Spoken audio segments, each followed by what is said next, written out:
Good afternoon, St. Louis, Missouri, on a beautiful day in the neighborhood. Oh my God, beautiful in the neighborhood. Chicago, Illinois, Denver, Colorado, Moscow, Russia. Some bikes going down the street. That's Scott's favorite noise to hear. He's Rome, Italy, Dallas, Texas, Indianapolis, Indiana, Kansas, Pittsburgh, Mississippi, Tulsa, Oklahoma, Puerto Rico, Los Angeles, California, Portland, Oregon, London, England, Dubai, the United Arabs, and Miami Beach, Florida, and Kansas, Missouri, home of the National Negro League Baseball Museum. And on that note, I said, welcome to lunch with the Missouri team coming on a beautiful, beautiful Saturday afternoon, September 24th, 2022. My name is Al Coach, your host and creator, along with Reverend Elder Alden Loud. How you doing, Red? Fine. Your voice is strong. How's the family? Fine. And how's that choir director doing? Oh, he's doing wonderful. You're lighting up, huh? Yeah, he's something else. Okay, and Scott Owens, how you doing today, sir? I'm doing well. I'm too blessed to be distressed. Well, Scott, I will be remiss, okay, if I didn't tell everyone congratulations to you on passing your real estate test this week. Thank you very much. As you go into a whole new profession, so to speak, in real estate. And I know that's going to be very interesting. My wife is a realtor, been around doing it for over 20-some years, and it's always interesting. You get a deal, how the deal works, okay? There you go. And we are broadcasting live on Ferguson, USA, Ontario, on beautiful Woodland Terrace, St. Louis County, St. Louis City, North St. Louis, and also Orlando, Missouri, in beautiful state of Missouri. And right now, we're going to have our prayer with Elder Alden Loud, pastor of the Waterloo Bible Church, located at 55 West Little Avenue, that's in North St. Louis, that's 63120. Prayer with Alden Loud. Also, we're teaching with Elder Alden Loud, pastor of Waterloo Bible Church, located at 5547 Little Avenue in North St. Louis, 63120. So again, the word you hear next will be his voice. So the Alden Loud, he's the pastor of the Waterloo Bible Church, located at 5547 Little Avenue. That's in North St. Louis, that's 3120. Rep. Elder Loud. How are you doing, sir? Fine. Bow our heads. Yes, sir. Heavenly Father, we continue to thank you for a wonderful gospel. How that Christ died for our sin, was buried, and rose again. I continue believing to the saving of the soul, continues to make heaven your home before you sleep and after you sleep. Heavenly Father, we thank you we're already seated in heavenly places in Christ Jesus. Heavenly Father, we know our name is already written in the Lamb's Book of Life. And Heavenly Father, we ask you to bless the sick all over the universe. You know what to do, Heavenly Father. And we just ask you to bless them in Jesus' most precious name, and that the gospel go forth today, that souls get saved before it's ever too late. Amen. Well, Rev, we want to thank you for that beautiful prayer, because right now souls need to be brought to God. And here we have, not always a prayer that you give us, but in addition to that, we have a teaching also that you give every Saturday. So this Saturday, you're going to be expounding upon that. Am I right, Rev? Amen. So, needless said, what you got for us? We're going to start off with the first book, Genesis. Oh, wow. Genesis, Okay. the first chapter, verse 2. Mm-hmm. And start where sin started in the universe in this chapter. And this is why Genesis 1 and verse 2 says, the earth was without form and void, and darkness was upon the face of the deep. And the Spirit of God moved upon the face of the waters. Now, the reason why this was going on, we go to Isaiah 14. And this was a war going on in heaven at this time. That's why you had the catastrophe like that. And then verse 12 and 14 said, how art thou fallen from heaven, O Lucifer, son of the morning? How art thou cut down to the ground, which did weaken the nations? For thou hast said in thy heart, I will ascend into heaven. I will exalt my throne above the stars of God. I will sit also upon the mount of the congregation in the sides of the north. I will ascend above the heights of the clouds. I will be like the Most High. Yet thou shalt be brought down to the hell, to the sides of the pit. They that see thee should narrowly look upon thee and consider thee, saying, is this the man that made the earth to tremble, that did shake kingdoms, that made the world as a wilderness and destroyed the cities thereof, that opened not the house of his prisoners? All the kings of the nation, even all of them, lie in glory, everyone in his own house. But thou art cast out thy grave like an abominable branch, and as the raiment of those that are slain, thrust through with a sword, that go down to the stones of the pit as a carcass trodden under feet. And now we're going to go to Jeremiah. Jeremiah, the 4th chapter, brings something out about why relate to Genesis 1 and verse 2. And Jeremiah, the 4th chapter, verse 23 said. Okay, now, Rev, let me ask you a question. That's for the sake of conversation you're teaching today. Who is Jeremiah in the Bible? Jeremiah is a prophet. He one of the minor prophets of God. Okay. And he's see, God had evangelists. Today, God got evangelists, pastors, and teachers. But in BC, he had prophets, apostles and prophets. Mm-hmm. They was on the scene and passing his word on the priests. Yeah. But this day and time now, you got evangelists, pastors, and teachers. Okay. And verse 23 said, behold the earth, and lo, it was without form and void, and the heavens, and they had no light. I beheld the mountains, and lo, they trembled, and all the hills moved lightly. I beheld, and lo, there was no man, and all the birds of the heavens were fled. I beheld, and lo, the fruit place was a wilderness, and all the cities thereof were broken down at the presence of the Lord and by his fierce anger. Now I'm going on up to Revelation 12 and verse 7. Revelation 12 and verse 7 says this, and there was a war in heaven. That's why the world was in void and form, and the angels were super ruling the earth at this time. Not man, but the angels. Okay. And there was a war in heaven. Michael and his angels fought against the dragon, and the dragon fought and his angels. Yeah. Now I'm going to Revelation 2, the second chapter of Revelation 2, verse 9. 10 and 13. I know thy works and tribulation and poverty, but thou art rich, and I know the blaspheming of them which say they are Jews and are not, but are the synagogue of Satan. Fear none of those things which thou shalt suffer. Behold, the devil shall cast some of you into prison, that ye may be tried, and ye should have tribulation 10 days. Be thou faithful, and unto death, and I will give thee a crown of life. I know thy works, and where thou dwellest, even where Satan seat is, and thou holdest fast my name, and hast not denied my faith, even in those days wherein Antipas was my faithful martyr, who was slain among you where Satan dwelled. Now, Revelation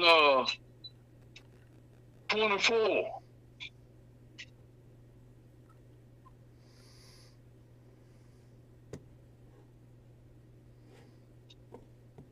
Now, verse 24 in Revelation. But unto you I say, What chapter? I'm still in chapter 2 and verse 24.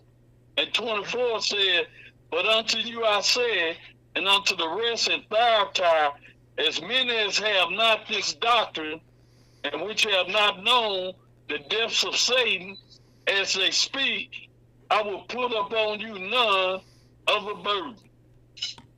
9. Revelation 20:10. Most of them bringing out that the reason why the earth was then formed and dark in the catastrophe because it's talking about the weakness of Satan. That's where sin started in the universe. Mm-hmm. And Genesis 3:1, I'll tell you about, it goes back to bring you to Adam. Genesis 3 and 21 and Genesis 3 and verse 1 brings you to what happened to Eve, that she was deceived by this subtle beast, which was Satan, a serpent. It said now, chapter 3 of Genesis and verse 1. Now the serpent was more subtle than any beast of the field which the Lord God had made. And he said unto the woman, yea, had God said, ye should not eat of every tree of the garden. That was 3:1 in Genesis. Now we go back to Jude. Jude 9. The book of Jude.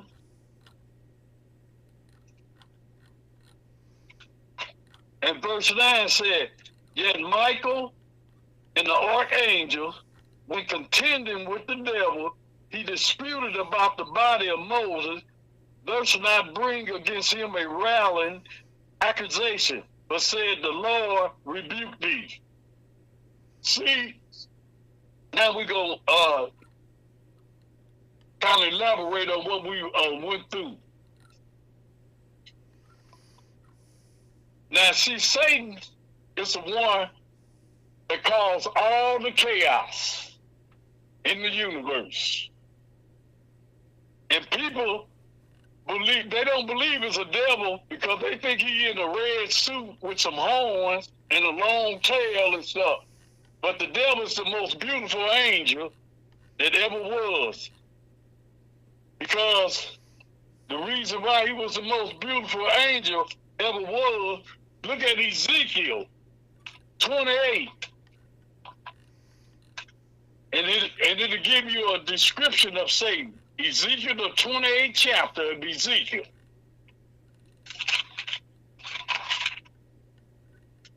Write it down, people, so you can go back and read it later. And verse 12.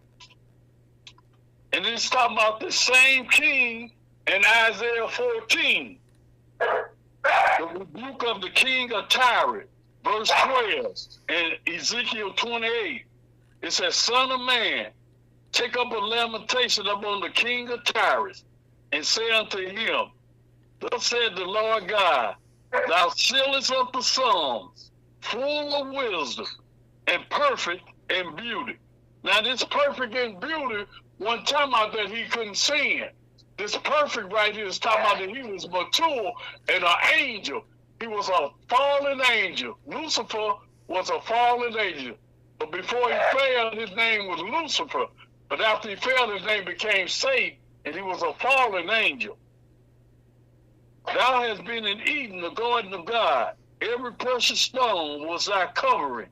The sardius, topaz, and the diamond.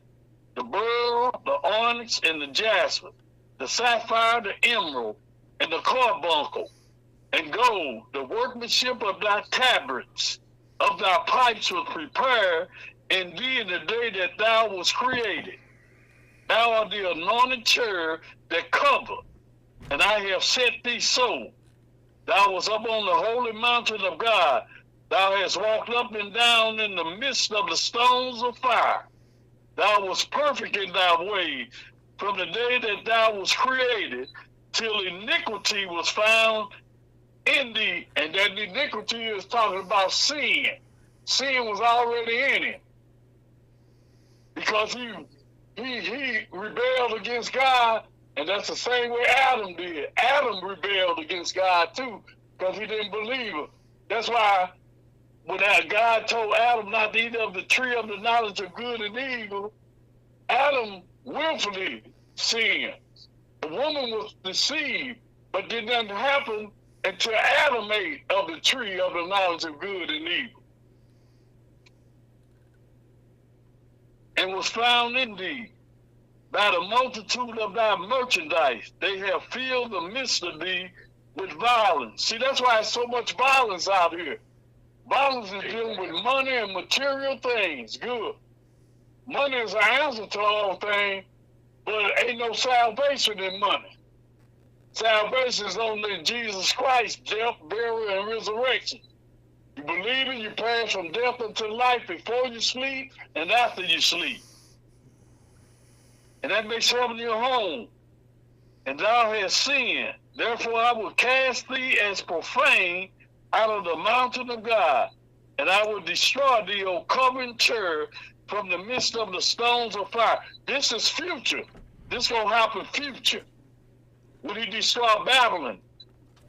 Babylon started off with Adam people. They all spoke one language. That's why God came down and scattered them, because they had the wrong motive.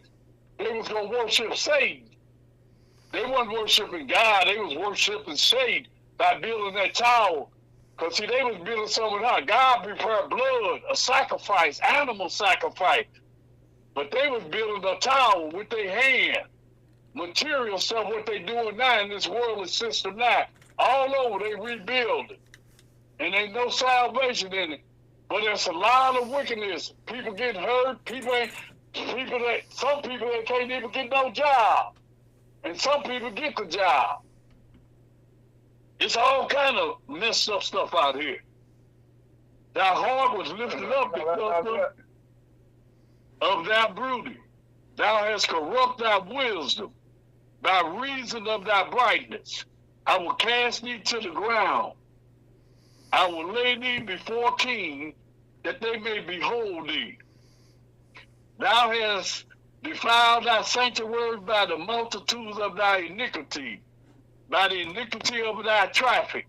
Therefore will I bring forth a fire from the midst of thee.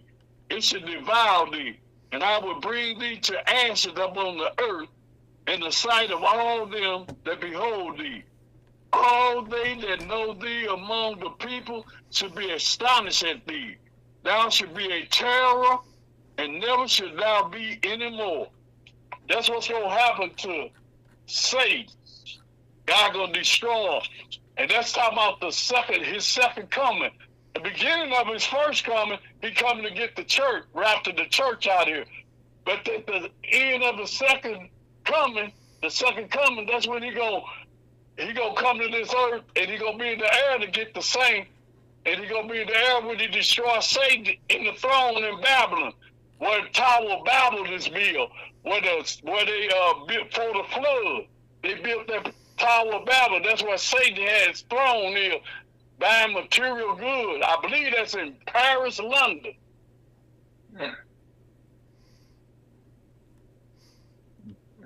So that's... You mean Paris, France, brother? Mr. Scott? Do you mean Paris, France? Yeah. Okay, sorry about that. There's so many Paris now that it was a channel. We got all states got Paris in different smaller cities and streets named Paris. So yeah. We thank you, okay, for that explanation, because what you did, a beautiful rendition, like read a description, connecting the dots, about Satan, and right now, what you mentioned about this chaos. Oh my God, is a chaos in the world. No matter where you look at it, and they call it strife, call it what you want to call it. And like I said, years ago there's a song by the Temptation called Ball of Confusion. Where right now that song would be very appropriate for where we are nowadays, because there's a ball of confusion. Amen. That's going through a... That was about the temptation. Yeah, the temptation, ball of confusion. And it's just amazing how those songs that were written back then, and they thought things were crazy then. Okay, but they ain't singing. Another way we're talking about songs, Marvin Gaye, song was so appropriate today. What's going on? Yeah. What's going on? Please tell us what's going on. But matter of fact, a lot's going on. Okay, so we want to thank you again for that lesson today. Thank you for the prayer, the spirit of wisdom. In today's episode, it was really kind of gave you a biblical tool through the Bible. Now, first, before we go any further, tell us about the book of Jude. Okay, where's that? The book of Jude is right before Revelation. Mm-hmm. The book of Jude is just one. It's just one chapter in the book. Yeah. The book of Jude is just one chapter, but it's got a whole lot of important information in it. Yes, sir. So anyway, we will thank you for the courage you brought us today. About what is going on in our world. So much with that. Okay, this is USA. HotTowerU.com in beautiful St. Louis, Missouri, and in this county and county. And that was Scott asking the question there. That's Reb giving the lesson there. And my name is Alan, folks. And then thank you for joining us on the beautiful Saturday. I know Scott, he's down here.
Welcome back to Not Truth and Real Human Conversation. We've been doing this since 2015. That's a long, long time. We can be heard on Facebook, YouTube, Twitch, Live in this area. And also, all of our shows will be repeated every Sunday at 1 p.m. And also Wednesday at 1 p.m. That's on FergusonUSA.com. And also our podcast is on Spotify, YouTube, naturally, and also on our app and all those things you can find out. Just look up lunch with the Real Human Conversation, you'll find us. Also, we say this every Saturday, but we're going to continue to say, please continue to pray for the families. There are over 1 million people, Americans, I should say, who lost their lives due to COVID. And we're not going to the different areas because we continue to change every day. And now we do know that over almost matter of fact, almost 100 million people, that's a big number, 100 million people have contracted COVID-19. And nowadays, people catch it more than one time. But anytime you do that, it's spraying your body. And now we're starting to find out some of those effects on your body. So again, we actually continue to pray for that for people, and that we can kind of move forward. Also, always remember that prayers up, blessings down. For all of our members and all our listeners around the world, and thank you again for joining us. And also, we always get your booster shots for COVID-19. They got the new ones out right now. and they're very much, advanced. And while you're doing that, it's that time of year you get your flu shots also. This is going to be a crazy flu season. I just had that feeling as I'm watching weather here in St. Louis, and there were a lot of hurricanes all around, so we're not sure what's going to take place with the weather. But also, we actually teach you to wash your hands. That's some basic information you learn as a kid. Wash your hands, and also when you can, please wear your face mask. I was out yesterday, I was in the store, at the counter, and the gentleman behind the counter had his face mask kind of pulled down. He was a lady there that started coughing like crazy. Okay, and we all looked around. We all had a face mask on, and and she kept on coughing, and we all said, "Thank God when she left." Again, if you can't social distance, because you're not sure what somebody's gonna cough, and the risk for this virus is airborne, and it will get into your system. Also, this past week, in London, England, the public funerals for Queen Elizabeth the second, of the United Kingdom, and all the other commonwealths. She ruled for over 60 years. That's a long time in history for someone to live that long. And also, there was a saying, years ago, that the sun never set, in heat on the United Kingdom, because they were all around the world. And right now, they're down to that United States was one of those commonwealths. And so now, as you celebrate those 60 years, she lived to the age of 96, a nice good old age, real true. And her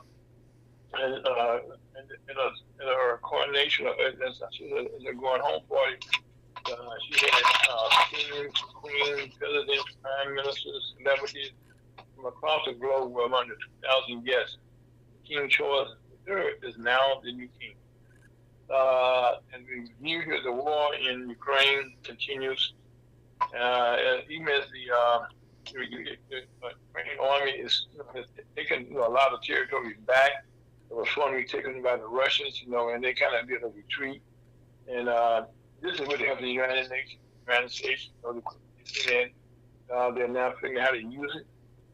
And also, as the Russians retreat, they're now faced with a problem of not only trying to get new weapons, for them to fight with, but also for them to get new soldiers in the army.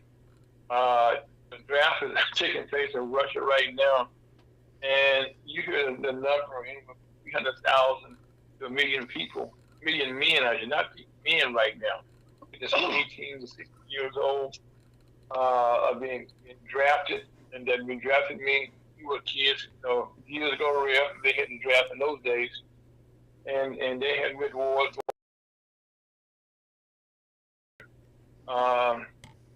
This not seem to be going over too well, because most of the air flights out of Russia right now are all full. There's millions of people leaving Russia like crazy when they can, who can afford to get out of there.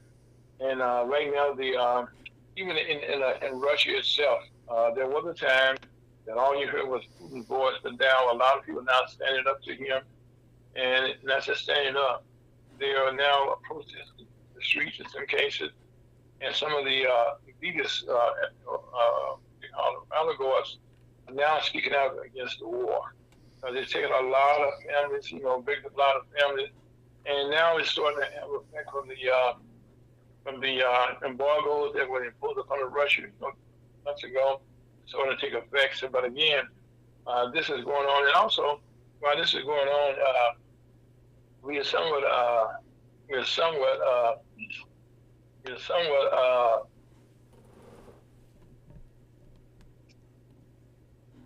advanced conversation. A lot of children being tortured, young people, I should say in Ukraine, and they took territory. They found a lot of bodies, and this was a bad thing because a lot of people had been manipulated, killed, and now they have found many mass graves, and that is always a bad thing for anybody to have. And also, in Puerto Rico, the aftermath of the storm, Fiona, has caused a lot of life death situations that they which another day about power and water, the needs for generators for the sick. Nearly 1.5 million customers are without power. That's a lot of people. You say 1.5 customers. That means that there are people in those homes. That multiply that by about 3 or 4 times to get the number of people affected by that. Also in the United States, the Federal Reserve Bank is to raise interest rate. Again, this is the third time this year. And also, I don't want to delve into this too much, but former President Donald Trump, legal problems are increasing every day. This week, the Attorney General in Washington, D.C., about charges. Oh my God, that's damage. They're seeking $250 million, $250,000 as settlement, and she brought a 200-page indictment that dates back to 2010 and 2007 for his tax returns. And in this, he found a lot of things that, if you recall, during the presidential election, President Trump at that time refused to, submit all of his records, about his taxes and stuff like that. We traditionally, every president has done that. And now we know why, so I'm not going to get into the details here, but a lot of things he had done. Is still accommodating lawsuits around the country. Like I said, legal troubles. We talked about it in New York. There's a Manhattan DA who's also going against him now. The Department of Justice specified documents for justice, and also in the General Insurrection Committee. I should say they're running an investigation. And also, yes, Mr. Bubbles, because someone just came in the door. And also, right now, the lady down in Georgia, he still has investigations going on also, so a lot is going on there. And also, in the Mar-a-Lago, the special master has made some changes there. And along that same line, here in the state of Missouri, especially in St. Louis County, Governor Carson, I should say, appointed a district judge. Renee Horton-Talmadge has the new Court of Appeals. And I say that now because we can learn more and more about our legal system, how they're working, how they're not working. And also, in the situation with the situation with the president, former president, I should say, he asked for a special master who was appointed Judge Raymond Geary, and he has told, this is kind of interesting here, for the first time, someone has told President Trump, that time ago, President Trump, I don't have to perform his night for life. He's been telling his lawyers to put up or shut up. And also in D.C. and around the country, the rioters that were involved on the Casanova chapter on January 621, they are still going to jail. In Jackson, Mississippi, the water problems are improving but not fixed. And then from an investigation into over $71 million being stolen from funds that were dedicated to the poor people there, including funds that former Mayor received. This is moving forward. And down there, John Davis, he's the former director of the Mississippi Welfare Agency, is only pleading guilty, so there's some more coming down there. And also, you're hearing about the migrant flights by Governor Abbott and also Governor DeSantis in Florida. Well, the one that went to Martha's Vineyard violated and ran away. What happened here, the planes left Florida, went to Texas, got the people, and then flew them up to up north. And in doing so, a big representative there said that the law had been violated. That was Jason Pizzo. He's a former city senator. And also, there's some other investigation as this takes place. And also, one of the things that currently that's going on, we here in St. Louis are very excited about the fact that last night, Albert Pujols, if you're a baseball fan anywhere, gets 700 homes, 699 and 700 home runs last night in California, LA, California. And also, that's interesting because that was when he played for the last 10 years. He played for the Anaheim Angels out there and also for the Dodgers. And so now going back as a partner, he had number 700. That's a very exclusive club to be in.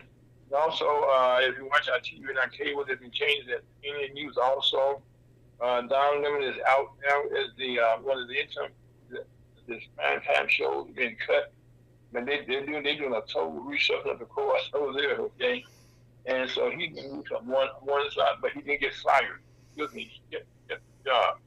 And also, please get registered to vote, because coming up now is the situation of the election coming up, and you got to be registered to vote. So that needs to be taking place now. And also, if you're going to vote absentee, you can sort this time coming up also in some states where you can. And also, as we have this conversation, here, the state of Missouri has a lot of interesting things. Here in the state of Missouri, this past week, 2 hospitals were shut down in Mexico, Missouri. And unfortunately, these hospitals were in a rural area, and so the healthcare deserts are sort of pop up more so in Missouri than other places, which is not a good thing at all. And also across the country, and including Missouri, more women are registered to vote, increasing because of the abortion issue and the growth of the Roe Wade. After 50 years, women should not have anyone have control of their own bodies, and we all agree on that. On this show, we do. And also, the United States House of Representatives passed a recent bill, 4 bills that include police funding, bills with bipartisan support. Good thing. And what happened in the Senate, okay, nobody knows. And also here in St. Louis, the St. Louis Realtors Association apologized to the association members and to the community. Now, this is interesting. This goes back to the book I talk about on the show all the time called Meth and Decline. In that book, it kind of reviews the history of St. Louis. They go back to the early 1900s. We set the stage for housing, discrimination, redlining, covenants, and all those things. Kind of the apology on the table. And the 3-year plan, which, I don't understand how you can reverse discrimination to the black community in 3 years. Also, by the way, we will have someone from Rivers on our program in the very near future. But I put a call to them this past week and I asked him, how you guys going to do that? We know more the answers to this soon. And that's members of our Congress, by the way, we'll be asking that question. So we will have them on our program also. Also in downtown St. Louis, business owners and residents are working together for the first time and to help City Hall with plans to stop shootings, crime, and other violent situations downtown. It's gotten very, very bad. Also here in St. Louis, Missouri, and St. Louis County, white jack and murder rates increase. Now, that's just a brief update of what's going on, and we'll be right back. That was very, very special guest today. You're going to find out she's with us before, and she's going to return again. Kind of give us a preview what's to come, and a preview, review of what took place in the past. My name is Ira, folks. This is much of a Liberty Conference on a beautiful Saturday afternoon. And Scott, that's River Now, and also we back with former state candidate. It's probably right. Gotta take us out of here.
Welcome back to Round 2 to Missouri Chamber of Commerce on the beautiful Saturday afternoon. This is September the 24th, and as you near the end of another month. By the way, welcome to fall. summer is gone. And here in St. Louis, we had a cold spell. We had a couple of days, and now we have a warm spell. Then we go back down. We can officially say all this here, but having said that, that's somewhat how the politics in this area and around the country is going. So we've been fortunate enough to have Ms. Coffee Wright on the show program earlier during the election, and she ran for U.S. Senator here in the state of Missouri, and she ran against a field of about quite a few people, including the winner, Ms. Lindsay, I should say, Tweety Bush Valentine, who won the nomination there, and so now she's up against a guy, Attorney General Eric. And so on that note, Coffee, welcome back to the program. Wow, thank you. Thank you for having me back. Yes. Okay, first of all, what have you been doing since the election? First of all, let's do some catch up. Okay, well, after the election, everyone was saying, hey, Coffee, it's time for you to go ahead and take a break, get you some rest, and regroup. And that sounds good. I mean, that's a great Cinderella story, but unfortunately, I haven't been able to adhere to it. I'm still doing the same things that I was doing during the election. I mean, during the campaign, before the campaign, and I'm gonna continue doing. That's speaking truth to power and fighting for our rights. That's your nature. That's just you. Thank you. I don't know another way to be. I just got back in town. Right now, actually, I'm just leaving a Black Urban Forum in North County. Found out that they're actually my relatives, and I didn't know it, but we're actually relatives. But anyway, took a tour on that and got some greens, different kind of greens, some tomatoes, and eat right out the garden. And so, they're working with the board, working with Chili's Corner, which is fighting for the Board of Education to open up Dunbar schools. So it's big in St. Louis, closing all these schools, and we don't like it. The public schools have been shut down. So I'm standing with them, been standing with Chili's Corner and as well as other organizations that's fighting to keep these schools open. And so that's what I just got through doing. As we speak, I'm at the gas station. As a matter of fact, just leaving there. And then after this interview, I'll be going to another event where we're fighting for our 7 brothers that are on death row. One being Kevin Johnson, is scheduled to be executed on November 23rd. So I'm still fighting with them to keep that young man alive. Okay, let's talk about that case there, because that's a really interesting case. Okay, that right now that's been in the news quite a bit, and in this case, it's kind of funny. It's not funny because the man's life is on the line here, but how all the evidence has proven that he's not guilty, and it's all been proven, but for some reason the state doesn't want to believe that. Why is that? How is that? Okay, now with Kevin Johnson, he actually is guilty. He's never said that he wasn't. He's a young man who, at 19, he killed a police officer in Meacham Park. Right, but under the circumstances, for 18 minutes, he watched his little brother die and suffer from congestive heart failure, and they begged for the officer to let the little brother go to the hospital, which was 3 minutes away. But they refused, and for 18 minutes, they let his 10-year-old little brother die. And so, out of hurt, out of anger, out of disbelief, and whatever else might have been going through this young man's head at the time, him and his siblings watching his younger sibling die, he lost it, and he ended up assassinating or shooting a police officer, should I say, who as a result, he died. But bear in mind, a 21-year-old, and that was in 2006. But just 10 years later, 2016, a 21-year-old white male made an announcement on social media that I'm going to kill me some cops right here in Missouri as well. And guess what he did? He went and killed those cops. So that was premeditated. And he just has life. He's not on death row. His life has been spared.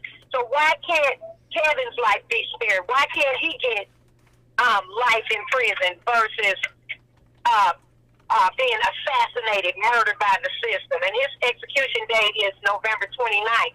So I'll be at an event this afternoon, early evening, speaking on that and in support with them. But just yesterday, I just got back from D.C., speaking at the Capitol, as well as the the Thurgood Marshall Center in D.C. as well, speaking in reference to the food desert that we have in the urban. Yeah, nationwide, not just in Missouri, but the horrible food, the expensive food, as well as how the labs are doctoring up the food, the stores not selling fresh foods, and then the lack of stores in the urban communities. So I had opportunity. Carl, one of the things about on the food desert, most of the stores, have been bought out by the superstores, the Walmart, and that's not just in the urban areas. That's also in some rural areas also that is taking place. Yes, and but we have transportation problems for a lot of people to even get to the Walmarts and get to the to the grocery stores, and it's a lack of grocery stores, as you know, in the urban communities, and so we're forced to. A lot of people are forced to go to the stores that's walking distance, and those are owned by, by foreigners who a lot of times are selling us bad foods and overpriced food. So, which is a problem for our health as well, because when you eat bad foods and all these fast food chains are everywhere, then of course that brings on the cancers and the high blood pressure and the diabetes, and then also what about the choice that a lot of people have to make whether they're going to buy food or buy medicine, So these are, people say, well, Coffee, what one subject do you just fight? I don't just fight one subject. I fight any type of injustice. You do what's wrong, you're going to hear about it, You're going to hear about it. But really, right now, you're a champion. By the way, while we have this conversation, I want to thank you and your campaign manager, Mr. Johnson Lancaster, for the work that you guys did as you travel the state of Missouri. You were able to see firsthand around the state about these food deserts and disparities, in the communities. So if you don't mind telling us a little bit, we always hear about what's going on in the urban community. What's going on in some of our rural areas in the state of Missouri? How bad are things out there? Yeah, well, the rural areas, they have their issues as well, You have a lot of rural areas that things that we take for granted, like Wi-Fi, and the choices of going to even Walmart. Some of the rural areas don't even have a major store in a place. Some of the rural areas, like Mexico City, they don't have a hospital, They didn't close down the hospital.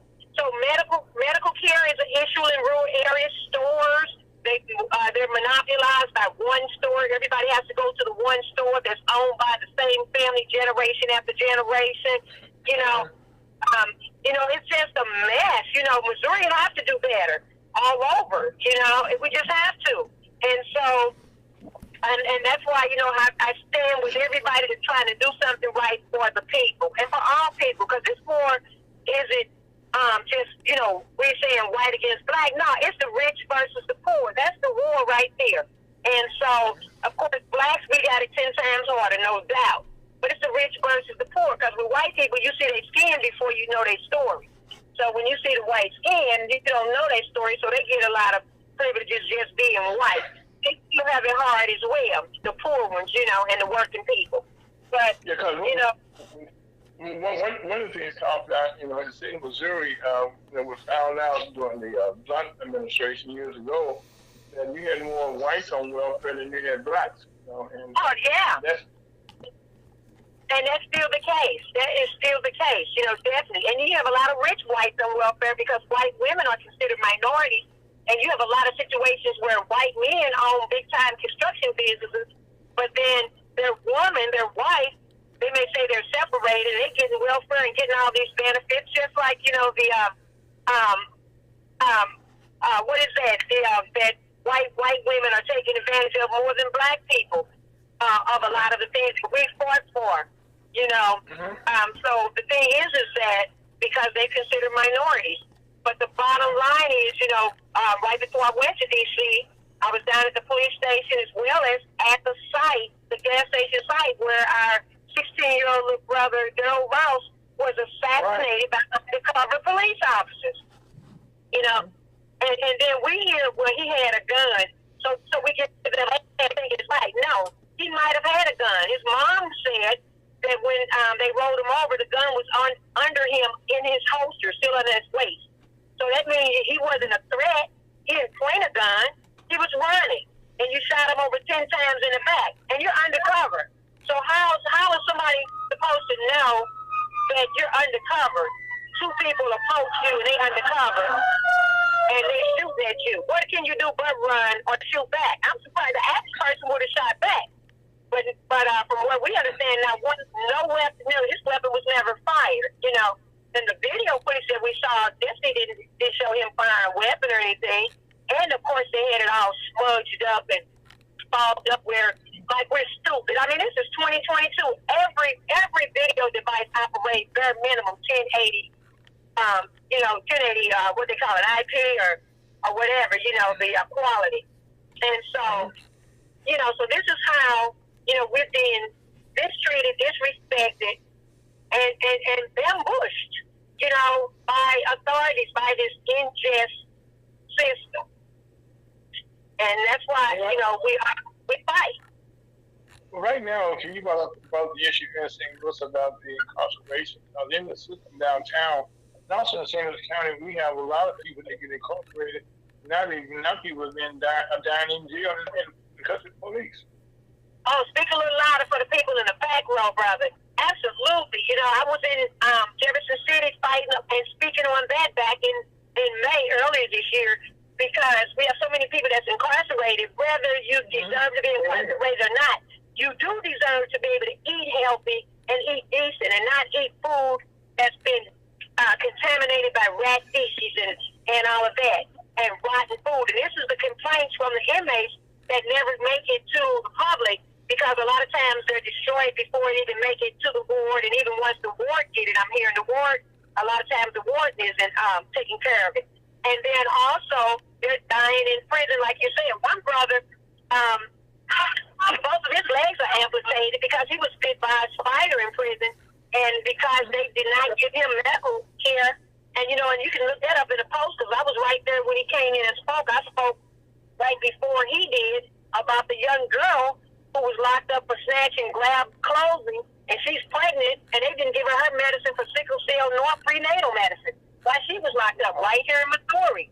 So this is the type of stuff that, again, we're dealing with. And not to mention, it's been coming out more in open. 6 people so far has died. 6 inmates have died in the city jail this year. Yeah. This year. And who's taking responsibility and no accountability? Mm-hmm. You know, and also they got a new person in charge down there. And one of the things we all know that in the jail systems, supposedly there are many cameras all over the place. So when these people die in jail, so it shouldn't be a hard thing to really have some footage, okay, and be transparent about what's happening inside the jail. Exactly. But we're not getting that. So there's we got to keep fighting. We cannot turn down nothing but our colors when it comes to fighting for our justice, because otherwise, you know, we can't go backwards, and we're not going backwards. It's as simple as that. So, you know, that's my motivation to keep going. Every time I say, forget this, I got to take a break. Because sometimes you feel like you're fighting for people that some people ain't fighting for themselves. You know, some people, just like with the voting, with the election, 76% of the people didn't even vote. So I'm like, dang. And, you know, Lancaster and I, you know, he's my campaign advisor, and along with Zaki Barudi, my campaign chief advisor. And Lancaster and I, we travel every day. That's my buddy. I mean, we got to, you know, travel back and forth, crisscross Missouri, but we didn't have a lot of money. You know, our budget was less than $10,000, and we were up against millions. You know, our opponents had millions on top of millions. But we were sleeping in cars on Walmart parking lot, Quick Trip parking lot, because we wanted to stay over instead of just going to an event in Kansas City and heading back. We heard about, they're having another event Saturday, and another one Sunday, and 2 more on Monday. So we didn't have a hotel there to be spending. It wasn't in the budget. So we said, okay, let's find us a Walmart, parking lot. And we'll wash up in there, in the morning. And that's how we were getting down because we had to be where we had to be. We went to Sykeston back and forth and Ride. We hit the entire, Columbia, Jefferson City. We covered, Missouri, mostly every city we could, and so, but still, in doing so, we were able to see, we are all more alike than we are different, and Missouri has a lot of issues that are not being addressed, that has not been addressed, but the racism is so thick, it's ridiculous because the media is racist, and that's why I thank you so much for allowing me to come on your show and share with the community, share with the world that, it was 9 black people in the race out of 34 candidates running for United States Senate for Missouri, and the media told us, we're not mentioning anyone that doesn't have at least $1 million because we don't feel you have a chance to win. So guess what? They said it and they stuck to it, and they never mentioned us. They never mentioned the name. I'm happy to say, okay, of all those counties, okay, you came in third. I mean, you do all those obstacles they put in your way. Well, I voted for her. Yeah. So did I. Hey, I voted for you. Thank you. So did I. What I'm saying is, but I mean, without opposition, okay, you were able to place third, okay, and that's saying quite a bit, that you had to gain recognition because, of all the rest, the black woman, okay, you've been all those places, and so somebody was listening to you. It wasn't enough of them, though. Thank you. And Ashley came right at fourth because the two of us, Todd and myself, was close neck and neck, and I think he beat me by a little bit. But the thing is that even fourth out of 34 was good, but almost don't count. That's only for horseshoes and hand grenades, right? Hey, what you did is good. God is working with you, and God gonna have you to accomplish what needs to be done. So just keep the faith, baby. Like Alan Clayton Powell said, keep the faith. Thank you. I think what was hurtful to me, it wasn't the fact of not winning, because somebody got to lose. Somebody's got to lose. It was 34 of us. So that means 33. Well, actually 32 had to lose. So if you get technical, 30 people had to lose because it was 4 different people played. We had a libertarian, we had the independent wasn't on the ballot, so it was the libertarian. I think the Green Party had someone, and the Democrat and the Republican, of course. But the problem is that it was hurtful that you have 6 million people in Missouri, and 76% of the people did not vote. And the main reason is what I'm hearing. They didn't know that other people was in the race. They're thinking it was only 2 on the Democrat ballot and two or three on the Republican, because those were the ones with the millions of dollars, and so that's all they saw on television. And so when they dominated the television and the radio, we couldn't do it. We couldn't afford TV commercials, so they didn't even know that we were on the ballot. And so last time I got 41,000 plus votes, and people came out, they showed up and showed out. And I was hoping if those same people or that same number can do it again this time and bring 3 to 10 people with you. Make sure everybody take responsibility to make sure 10 people get out and vote. And understand, you don't have to wait until Election Day. You have up until 2 weeks prior to Election Day where you can actually go in and vote. So, ready to do it absentee, or you walk right in the doors of the election office. But we don't know that. So it's so much more voter education that needs to be explained to the people. And we have to take responsibility ourselves as a people and find out what the heck is going on. It's an election going on. Amen. Do your due diligence and find out who's in this race. So many people told me, I didn't even know you was running this time. Or you saw my signs. Can nobody say they didn't see my signs in St. Louis? Because my signs, I painted the streets purple, okay? And so my signs were everywhere. And still, I'm getting calls saying, "Copy, you gonna take your signs down now because election is over," and you still, they everywhere all over our ward. But the bottom line is, we as citizens have to step up. Otherwise, we might as well shut our mouth complaining if we're not going to be a part of the solution. Because we cannot allow the rich to continue to dominate this entire not only election but these positions. I mean, there's 100 United States senators, family, 100 of people sitting at this table making laws, making policies that affect our lives and our children's lives and our grandchildren and so forth. They're making the rules. And so, like the George Floyd bill, that's just a bill. It's not illegal for police to kill an unarmed person. We have no law. They're protected. So if we want this stuff to change, they're trying to take our voting rights. In November, they're going to make it. If you go to prison for giving someone a bottle of water, come on now. That's a John Lewis Voting Act that we got to get passed into a law. Free health care for everybody. I've been fighting for that, and I'm still fighting for it. With Trudy Bush, who won the midterm on the Democrat Party, she said absolutely not.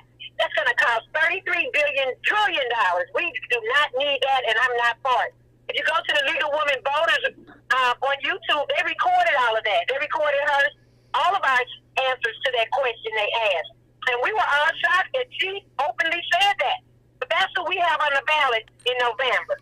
So when they say, "Coffee, you got to support the Democrats," look, I support what I believe in, and that's the way it goes. And let me tell you something. This time, brother, the kids can fall where they may, because you can't tell me that I got to make a choice between the KKK and the Nazis. I don't have to make that call.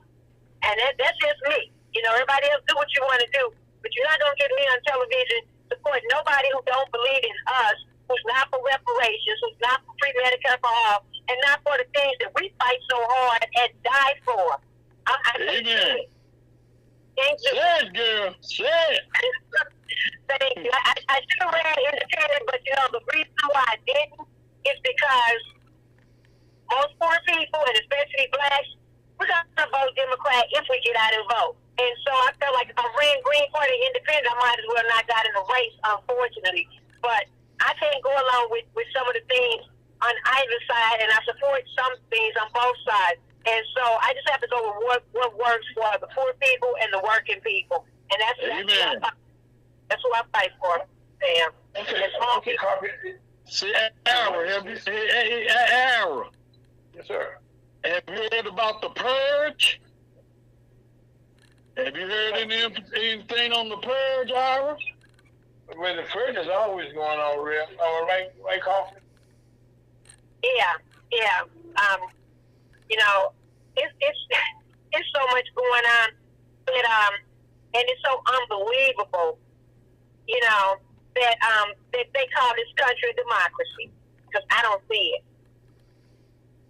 Well, Coffee, another thing, that I talk about here is in the upcoming year, women's rights, the Roe versus Wade was overthrown by the Supreme Court, and we find these courts right now more in our lives than ever before, and I do mean than ever before. So, what are some of your thoughts here about the Supreme Court and the Roe versus? How will that affect the upcoming election? And your question is, what about the Supreme Court, Roe versus Wade? What was the question? Yeah. How do you think that's going to, women right now are having their rights taken away from them? We all on the phone here.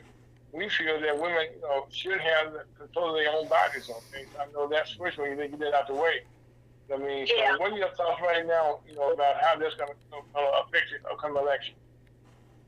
And a lot of church folks, we're going to definitely disagree with me, because people have their own opinion. Everybody are right to it. But I'll say this: this is where the feelings come a little mixed. First of all, Roe versus Wade was never a law. Really, that was a court's precedent. And so now we have the opportunity to try to make it a law. And in making it a law, I would support that being a law, but it does need some changes now that it has been. Actually, yes. Because honestly, okay, it's our bodies. We should be able to do what we want, okay? But at the same time, I think at a certain point, we should be cut off from getting an abortion at a certain point. I cannot go along with a 15-year-old, 16-year-old walking in the door of an abortion clinic without their parents knowing anything about it, and you're 6 months pregnant, you having an abortion, no questions asked. I have a nephew that was born, his mom gave birth to him at 5 months, okay? He just graduated from Chicago State University honor roll, okay? So a woman 5.5 months pregnant, 5 months pregnant, that baby can survive because my nephew's living proof. So when you turn around and you have a 15 or 16-year-old boy making this decision, why? Because she's scared to tell her parents she thinks it's the worst thing in the world. A child is a blessing, not a curse, first of all. Amen. Okay? Now, if it's not a child, if it doesn't have a heartbeat, you're talking about, some people say 8 weeks, some people say 12 weeks. At that point, yeah, if you want to abort that, whatever it is, then I think that should be your right. That's plenty of time to make a decision that, hey, I had unprotected sex, or the protection didn't work, or this is going on. Or if you was raped, you know you was raped 8 weeks later. You know you was raped 12 weeks later. If it's incest or if somebody's health is an issue, then that's a whole different ballgame. We have to allow that if it becomes that person's life or that baby's or that person's best interest, to survive or whatever. But you're not having a monster, you're having a child, okay? And having a baby is not the worst thing in life. There's way more things worse than a young person coming up pregnant, or an old person for that matter. So, Amen. California, New York, you walk right into the abortion clinic, 16 years old, 6 months pregnant, no questions asked. That's BS to me. That's Afro-Naco BS. I don't think that should be allowed. And so, I mean, when I got pregnant as a teen, to me it was devastating because I wasn't even sexually active. All my friends were here in St. Louis were on birth control in the 7th, 8th grade. And I'm like, you got to be crazy. How could sex be a good thing? How could you enjoy that? And then I had the same boyfriend. He was my little high school sweetheart. He was my grade school sweetheart. And when we made the decision to be sexually active, okay, and I got pregnant. And so I could have made that decision to terminate that pregnancy, and I'm glad I didn't because my daughter, is the better part of me. And so, and I thank God for her every day. Amen. And so, but the thing is that, and of course I have a son as well. Most people don't know that about me, and I never share.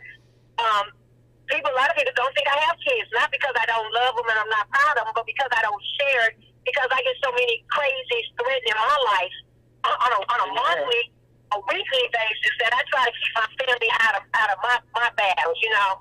I pick these battles, and I don't want to expose, others to it. Copy on that, okay? Copy on that, okay? Sharing that. Thank you. Thank you. Right now, the bottom line is, we can't, I don't think, they're making these kids think, if you knew the process of these abortions, taking a vacuum in a lot of cases and ripping this child apart limb by limb, that is pure murder. And so again, I say, if it's prior to it actually being a baby, if it's prior to a heartbeat, then we have the morning after pill. I highly recommend that, but they took that away now. The morning after pill, you got a whole week to take this pill. You had sex, whether it was consensual or not. You definitely don't want to get pregnant. You find, then take this pill, and it's a 99.9% chance you're not going to, conceive a child. And so, it won't turn into a baby. Take the pill, family. Give them the pill, And so that's my honest opinion, and I stick by it. And so you can't please everybody. Some people don't appreciate it. They say, no, just regardless, it's all right. It's got to be a cutoff period. It has to be a cutoff period, in my opinion. Well, one thing you said I'm going to be... okay? I'm going to fight for it. One thing you said early on in the conversation, okay, that the Roe versus Wade wasn't perfect, okay, but now it did create a craft bill, okay. All the concerns that people have, the one you just mentioned, okay, those things need to go into that, okay. There should be always limitations, okay, on what you can do, what you can't do. Right, it should be a law, and it should be crafted. But the sad part about it, because I had to decide, was I going to stand with them, and I made the decision to stand with them. Although I wanted it to be craft, but see, they didn't give us the opportunity to be craft or not.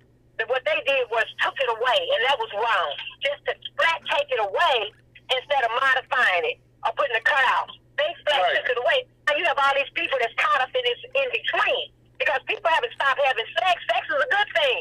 That's not a bad thing. People like sex. It's supposed to be a beautiful thing, But unfortunately, sometimes you get you get dealt a hand that you're not ready for. You just may be into casual sex, or you may be in love with the person, but you wasn't trying to create a child, And God bless you with one, and now you stuck with having to have it. Or unfortunately, if you was raped, Some people, do misuse and abuse abortions. Some people you do have a small number of people that use it as a form of birth control. I know people who tell me they had 6, 7 abortions. Really? Wow. At what point do you become more responsible? There's nothing to pat yourself on the back. Don't expect me to stand up and give you an ovation because you did something like that. At what point do you take your body and your health more serious? And be responsible. Why are we talking about the young people? Okay, what are your thoughts about the school systems now? That we were talking out there earlier, Scott, Rev, and I was about nowadays. I'm talking about nowadays. That we hear so much right now about what teachers can't teach, what cannot be done. As you travel, okay, with this as an adult, this confusing to me, okay. All the things they ask the teachers to do. How are the kids as you travel dealing with without education nowadays, grade school and high school, as you travel? Well, what I'm seeing all around, with them closing all these public schools, that's ridiculous. I'm for the public schools. I was educated in the public school system. Likewise, and yes. I think children should be able to walk to school in their neighborhood, not get up 2 or 3 hours early before school starts, before it passes in session, to have to be bused on the other side of the city, or out to the county or wherever. The schools, the charter schools and these county schools that have all these great programs and activities and benefits, put them in the public school. But by that being taken out and never put in half the time in these schools, guess what? People saying, hey, I want my kid to get the best education, so get on that bus.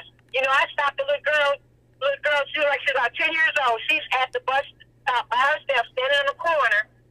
Well, she was about 30 feet from the corner, waiting on the bus, closer to the alley than she was the corner. And so I don't know her, but I stopped. I said, "Look, girl, why come you're not in school?" She said, "I'm waiting on my bus." I said, "What? Right now?" She said, "Yeah." I said, "Okay." I said, "Well, then this was at 9 o'clock. She wasn't out there at 5 or 6 in the morning. This was at 9 o'clock. This was about 8:45 in the morning." I'm like, I thought, she playing hooky or something because I thought school should have been here by then. But she said, she waited her bus. I said, "What time your bus comes?" She said, 8:50. I said, "Well, it's 8:52 now." And so I said, "Well, I'm going to wait right here on the other side of the street and I'm going to watch you." But I told her, I want you to stand on the corner from now on. I said, stand right there by that sign, about 5 feet from the corner. I said, if anybody pull up on you, anybody try to talk to you, I want you to run in them houses and start screaming and knocking the door. Don't even see what they want. I said, you should not be out here by yourself. Where's your mother? She said, my mother had to drop my little brother off at his bus stop. I said, see there, now here you got 2 little kids going to 2 separate schools, and this little girl out here by herself. I could have snatched her if I wanted to, And, I deal with missing people. I look for missing people and put the word out anytime I hear about anything like that, people contact me. And so I said, that shouldn't be. These kids should be able to go to school together in their neighborhood, Carl, one of the things, okay, that you mentioned there, that even before the kid gets to school, okay, they got to go through all this trauma just getting there. Just getting there is a whole, and then getting back home. So when do they have time to getting back home? study? When do they have time to eat right? You know, you in a bus all these hours and all this kind of foolishness. It's ridiculous. But, you know, and these parents, and especially I'm going to call out the black parents and the poor parents, get your butt up and go to the schools and attend these meetings. You know, I work with Tilly's Corner, and they at these schools, and these people don't even have the head over that organization, the Alexanders, McGill and Carla. They don't even have any children. Wayne Coxfield with UAPO. You know, she don't have any children in school. She have a grandchild, but she don't have any children in the Tilly's. They don't have any little children in school, but they fighting for Dunbar to stay open. We got to get these parents have to be more proactive instead of sitting around with their lip out talking about mad about this and mad about that. Show them you mad. Because the St. Louis School Board of Education, half of them ain't doing nothing to keep these schools open. You know, that's why they closed them. We got a handful of them that you know, you go down to the meetings. I'm glad Dr. Adams will be gone in December. He should have retired the first day he was hired. As far as I'm concerned, he ain't done nothing to help keep these schools open. But you know what? He live out in the county. His wife is a principal out in the county. So if they share the same mindset, they're going to have some problems out there too. Because, you know, they're going to have some problems out there too. They think they, and I don't know if you can curse or not, so I won't, but they think they crapping in hot cotton out there. Oh, they'll soon see. They'll soon see, you know, that they're going to have the same problems because of, the position they take. They brought in Dr. Adams from I forgot what state he came from. He's not from St. Louis. Don't know nothing about him. No, he's not. They tried to close Sumner. That's our #1 black historic high school. My grandmama graduated from Sumner. And, you know, but we fought. You know, Ron Gregory fought. The whole team fought. You know, the alumni fought to keep it open. But, you know, they stuck together. You know, and so we have people trying to keep Beaumont. Bill Monroe want to turn Beaumont into a Harriet Tubman school. As a matter of fact, he called me and asked me something like being a mascot or something. He said he couldn't think of nobody better to be Harriet Tubman than me. I appreciate that, you know. I take it as a compliment. Like she said, death or liberty, right? And that's what I'm on, death or liberty, you know. How's Bill doing, by the way? He's doing fine. He's doing fine. But you know, I just saw him last week at the school board meeting. I stood with him, and as well as Tilly's Corner and others. Teachers, you know, they don't, and that's another thing. They're not paying our teachers crap. So the teachers are saying some of them are taking a little pay and sticking with it. But you have a teacher in the St. Louis city that's been teaching for 35 years, but if you go out of the county, the new teacher's making the same amount starting, and you've been teaching for 35 years. So they're not valuing our teachers, and we have some good teachers in the public school system. You know, you know, and you know, these schools have produced a lot of attorneys and doctors and brains, and you know, just we have some phenomenal people. And even if you're not even something of that status, whatever you're doing, your own business or just being a good person, you know. And it's the crooks in the system that's messing up about this school thing. Believe me, what I'm saying. They get that money for themselves, this infrastructure money that coming in here, they put it in their pocket. That's why they can't open those schools up around here and have people to be here in schools. That's right. I mean, with all of them in six-figure income, you know, take a reduction on your income so money can go in other places. You yes, know? sir. And but there's too much like right. You know, there's too much like right. I know one of the things, I keep my school sold in, and they're still in existence. They have the homecoming next weekend. I haven't said that, okay? But having said that, they just combine Southern with Sumner. Now you know, you know that's how hard the person got. Yeah. But I think right now Sumner has become somewhat of a diversified school. Am I right? Yeah, you know, yes, it's somewhat diversified. Well, you know, look what they did with the new Bashan. You know, we did all that fighting for Bashan to be upgraded. They made it look like, I mean, this is gorgeous, you know, phenomenal. But guess what? They didn't brought all these white kids in. A lot of kids that live in that district don't even go to that school. As a matter of fact, a few years ago, I found out by one of the aides, and one of the assistant teachers, that what they were doing was, if you didn't have a C average or better, they sent you to this other little school that was a grade school and put those students over there with no air conditioner. Just a old grade school, and that was for the high school students that wasn't high academically performers. Now how is that gonna make you feel like, first of all, an equal human being, and secondly, how is it gonna make you feel like being productive when you gotta go to this old raggedy school because you're not a high academic producer? That's not gonna make you want to function at your best, Well, it's demoralizing. Yeah, but that's what they did. So they didn't do nothing but build all this stuff up so they can bring in who they want to bring in, because, as you know, gentrification is strongly taking place over in that area as well as North St. Louis. It's like they did with the West End, So by them doing that, it's really, it's affecting the poor people and the working people.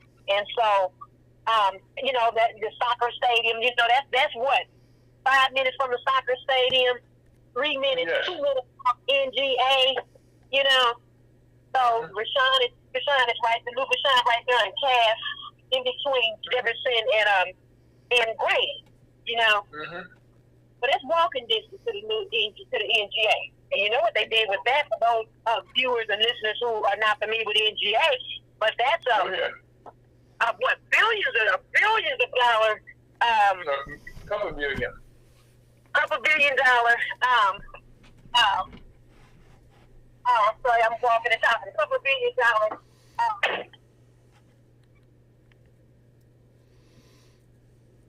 While you're talking NGA, and that's a good reference. They do all the maps and stuff. They moved it to the St. Louis. So go ahead. Took all those people homes, relocated the 4 black people, took their homes, didn't want to pay nobody nothing. One lady fought her. She stood her grounds, and they ended up having to relocate her entire home. She wasn't going for it, and they had to relocate her. But still, who want to move? That's the area you grew up in. That's where you wanted to be able to pass your home on generation after generation to your family. And so when gentrification strikes and they get the redlining, it always affects the poor and the working people. Okay. You brought up, since you've been a trial, you may not have heard, this past week, the St. Louis Association of Realtors came out with an apology for the stuff they have done here in the St. Louis community.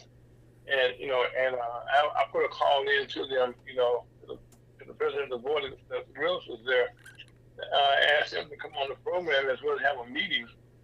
And in this discrimination goes back to the early 1900s. And I'm not sure how you can rectify past in 3 years. And I want to see that plan, and I want to see how it's going to work. But I've been a developer, and I've seen how I had to fight, my homes, and how that area right now is kind of taken over, and so I had to plan, I had to work against me and stuff, But what are your thoughts on that? You said who put the apology out? Your sound went out again. Who put the apology out? Okay, sure. No, I'm sure the St. Louis Realtors are offering an apology. The leadership of the St. Louis Realtors offering an apology to our association members and the community we serve. That they are painfully aware of the historical discrimination laws at the local, state, and federal government, as well as the document policies and practice of our nation, those national stuff, organizations. And because most of the red line and laws and stuff, they were created here in the St. Louis area. Apologize my foot. Apology don't mean nothing. Anybody can put their mouth to say anything. Put your money where your mouth is. What are you going to do? Because your apology, they have destroyed generational wealth they've taken from us, all the way down to the vacant lots all over this city. These lots had homes that black people lived in and worked and struggled to pay for. The black man mostly was the head of the household. He worked, the woman took care of the house, and then most of our black women had to work too, doing what they call scrubbing Miss Ann's floors, working for the white people, cooking for them, raising their kids, getting their kids to school. school when you can't even be at home to get your own kids to school because you got to make some money and you at the bus stops. And so when they turn around and take our houses because they violated, you have chip paint, you have this, and the black woman normally outlived the black man. So the black man was the one keeping up the maintenance on the homes and everything. So when he died, then the woman ain't pulling out that ladder and climbing 2 stories or 1 story. The woman can't do the work, but she wasn't trained to do that. And so therefore, then you got anybody with a trunk or a pickup truck call themselves a contractor, so they ripping off people, and you're dealing with small minimum income, and then the government got their part involved in it also. Why? Because guess what? Social Security used to get 2 checks. When your husband died or your wife died, whoever go first, you got that other person's Social Security also. What happened to their money? All that money that both people did put into Social Security, but you can only get whichever check is the highest. So the government keeping our money. You know, my grandmama, back in the days, when my grandfather died, she used to get her Social Security check and his. Then they stopped it. You can only get whichever one is the highest. Well, what happened to all that money you took from my grandfather? You know, so we're due reparations in every form or fashion. So we still ain't gonna be able to surpass them. If they gave each one of us $1 million today, that's the only thing they can do that make me say we're on the right track. Because we got a lot of catching up to do. They can't pay back for my grandmama suffering and my mama suffering and me suffering. You know, they took care of it right now. You can't even pay for my kids having to have limited this and that, you know, and then when you got all these kids doing wrong things, you know, killing each other. They talk about the black on black crime, and we know it's white on white crime also, but I'm talking about the black on black crime. These kids killing each other over a pair of tennis shoes. They kill each other over crazy stuff because everybody got to eat or everybody wants this. It don't make it right, but at the same time, we're doing this if we had good jobs, if we had generational wealth, if we was able to just survive like the white kids our age and everything, then we wouldn't be killing each other like this. I don't know anybody that have a good job that's just going around sticking up people and snatching their purse. You know, yeah, they may kill over other reasons, and dead is dead, so I'm not saying it's right. But these are petty crimes that people killing for and the ignorant stuff that people doing. This is not really our fault. You know, we know right from wrong, but this comes from a long stem of racism that we have been exposed to, and it even poisons some of our minds. We tell you ain't gonna be able to do this, it costs money to do that. You ain't gonna be able to do that. So when we are ignorant and we are lacking, then the next generation is exposed to that as well. And now you're talking about the majority of the people, which really, the majority of the poor people, really, that's what we're dealing with. For real. Mm-hmm. You know, you got special people who teach each one, practice each one, teach one, and say, nah, baby, you ain't going to the check cashing place to cash your little check. We're going to get you a banking account. We're going to a credit union. This is how you build up your credit. This is how you do that and do that. And we gotta share more of that family with each other. We can't be on I got mine, you're going to have to get yours. We're going to have to practice, I got mine, let me help you get yours. I got mine, let me show you how to get yours. And until we start exercising that, we really gonna continue to stay behind because we have to be our brothers and sisters keepers. Ain't no question about it, fam. Say it, yeah. That's more so than ever before. We got to be our brothers keepers. So not only our brothers, our sisters, it's the whole family keepers. Absolutely. Working together. We got to be working together. That's right. We have to be able to make sacrifices. Don't worry about having Calvin Klein name on your underwear. Don't worry about having Gucci this. Them people don't give a shit about you. They ain't gonna wear your name. I don't see nobody with James Brown name on their clothes. Everybody don't wear James. I don't want to wear his stuff. He was sweaty and greasy, had a perm in his hair. But we wanna honor somebody who don't even want us to wear their clothes. Such as, you know. That's foolishness. Okay, but we do it. You know. That's foolishness. It's foolishness. You know, and then the next season is a whole that stuff out of style. So we got to learn how to take that money and what I call universal living. Well, we need to all live together again. Put 10 people in the house. Put 20 people in the house, like the Mexicans or the Latinos do it. If that's what it's gonna take, I don't care if you're only making $10,000 each a year. You got 10 people in the house with $10,000 a year. That's $100,000 coming in that house. You can do something. You'll be owning Taco Bell next time. Everybody working at Taco Bell right now. If you ain't owning Taco Bell, then you're owning Brother Taco. You know, so that's how we do it. We have to put you know, what you got, but what you do with what you have, right? So, you know, one gas bill, one electric bill. If you gotta have cable, then one cable bill, or go buy you a Roku or a Fire Stick. You know, since the hookup is gone out the community now. You know, so they don't show nothing on cable anyway. Okay, they don't show nothing on cable anyway. Cable's messed up. I wouldn't know it because I don't have it. Don't have cable. I'm saying, I ain't had cable since the hookup left. Okay. I hear you. Okay, and so the thing is, you know, I ain't paying no $100 a month, $150 a month for nothing. You can see that on YouTube, you know, an hour later, you know. So the thing is that, yeah, so, you know, when we decide, hey, we're going to make the sacrifice for 2 years and we're going to all live together and this is what we're going to have, and this is the game plan. If we do this, then we can do that, and then we'll have this, you know. Until we make those decisions, even if they give us reparations, we gotta be taught the best way to make this money do what it gotta do. Because otherwise, we don't still be broke. You know. Well, you know, Cookie, that goes back to something I brought up a couple of times in our interview today. Is it goes back now to people being taught at an early age.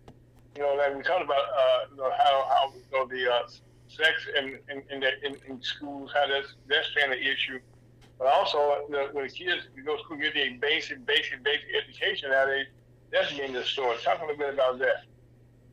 We have to have sex education in the schools. You know, we didn't have it in school when I went to school, and so I think it's necessary. You know, the most we only was exposed to one video showing just a little bit, bare minimum. It didn't teach us nowhere near. A lot of parents don't want to talk about the birds and bees, or they may just be waiting too late to have that discussion. We have to have it because, again, when I had sex, you know, when I chose to have sex as a teenager, it led to me being pregnant, and it led to my whole life changing, you know. And I've been on my own since I was 15, right? And so by me being on my own that young, got my first apartment when I turned 16, okay? 11th grade, over the summer, I ended up taking my GED, passed it, and let me just say this clear for people who have their GED or people who may look down on GED, to pass a GED, you got to know your shit, okay? People graduate from high school with a D. A D is passing, okay? So we can't never be tricked by thinking a GED means you're dumb, because you got to be smart enough to pass all 4 subjects. But I took my GED in the summer of 82, and I started college right away in 82. I wasn't scheduled to graduate from high school until 83. So I got to jump ahead, 1 year ahead, went straight to Forest Park and took anywhere from 18 to 23 credit hours every semester until I graduated. And my degree from there is early childhood education. And so it's just a matter of putting your mind to it and saying, I'm going to do it, and sticking to it, family. And so I run into so many people my age range and within up to 10 years younger and 10 years over that have left school for one reason or another and never did go back and further their education. And I run into a lot of people that have drug issues who have low self-esteem and they feel less than someone else because they didn't complete high school. Always know you can go back. If you don't want to go to GED school, I never went to GED school. I went straight to the Board of Education and took my GED and passed. And if you don't pass, guess what? It's 4 parts. You're going to pass one subject, and whatever you pass, then you just study on the ones you didn't pass and go back and do it again. But critical race theory, that's some crap, you know. They need to I read banned books, okay? So you're talking about banning books, trying to hide what our history. You can't erase our history. You can't erase your history, what was done to us. And because that explains why we're here. When they look at black people and say, I don't know why black people don't pull themselves up by their bootstraps, black people don't get themselves together. It's easy to tell somebody you need to get yourself together. But what is get yourself together? What does that really look like? You know, that may be easy for some, but hard for others, you know. And so, Cookie, right now, okay, I'm happy to say that we've been joined by our this because the CEO, I know our leader of the Manufacturing and Commerce, Chuck DeBoer. Okay, Chuck, you've been listening to Cookie Right, Coffee, right? Your cookie is 2 creams. I'm coffee. 1 cream, 2 creams, 1 sugar, okay? And she was former candidate for the U.S. Senate here in Missouri. She came in. I said 3rd, they said 4th, okay? And this last election. So she's been giving us an update about what's going on in our community. And we've been talking about the sex education board. Chuck, as you come in, can you kind of tie into that, or you want a little bit about that as you travel? You can see. If I dare, I'd love to just let's follow the start. Let's follow this through. Cookie, you on a roll, girl. Keep going. Coffee, thank you so much. I'm coffee. Coffee. Right. Coffee. I'm sorry. All right. Right. So wait a minute. Let me put a little context on this though, to tighten this up. We have found, and I say we, I was going to say society, but the National Black Chamber of Commerce, we took some exception with all this, we can't find people qualified, and we're going to have to bring in 30,000 workers from another country because we don't have STEM education, all these kinds of things.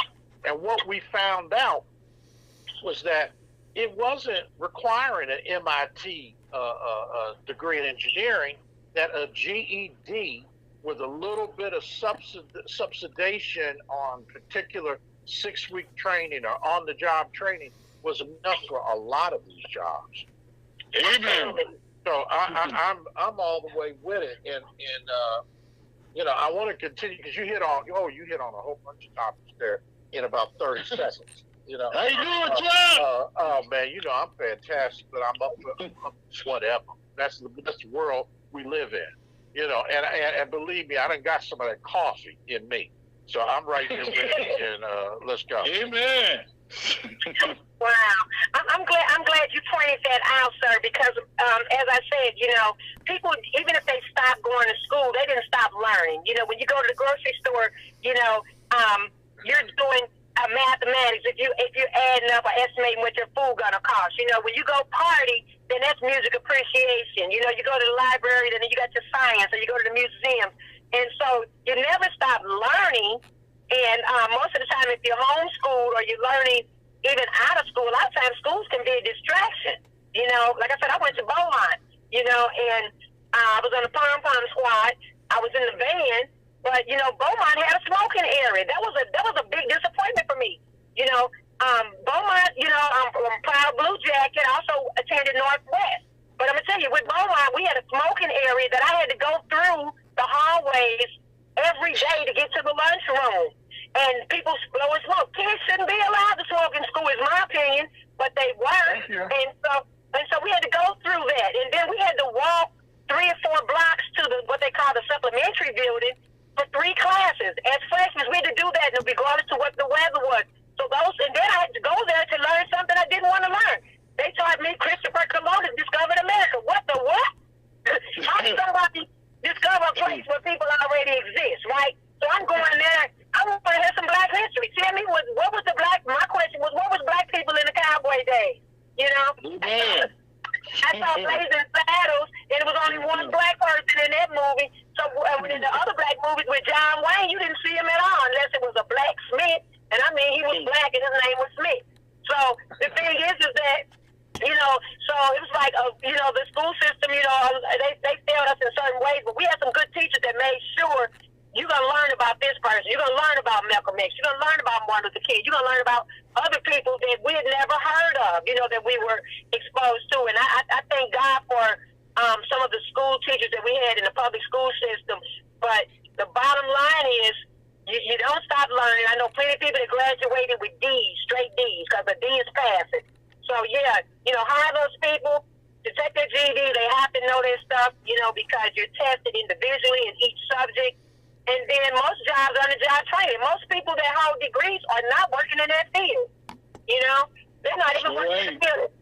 Right. So they make up millions of degrees. It's a piece of paper, that's all they're saying is that you've been exposed to this book or this education and a teacher witnessed it, So all those books are in the library, you know. And so, you know, so that's my stance on that. But while people listening, yeah, I'm looking for a job now too. So keep me in mind. Yeah. We're gonna end it right there. You know, it was the Chuck come aboard. The Chuck, that coffee, right? I've been on it for quite a while, okay. And she hasn't said it yet, but I kind of feel that she's gonna work in the community. And she was in DC this past week also, but I think I'll run again.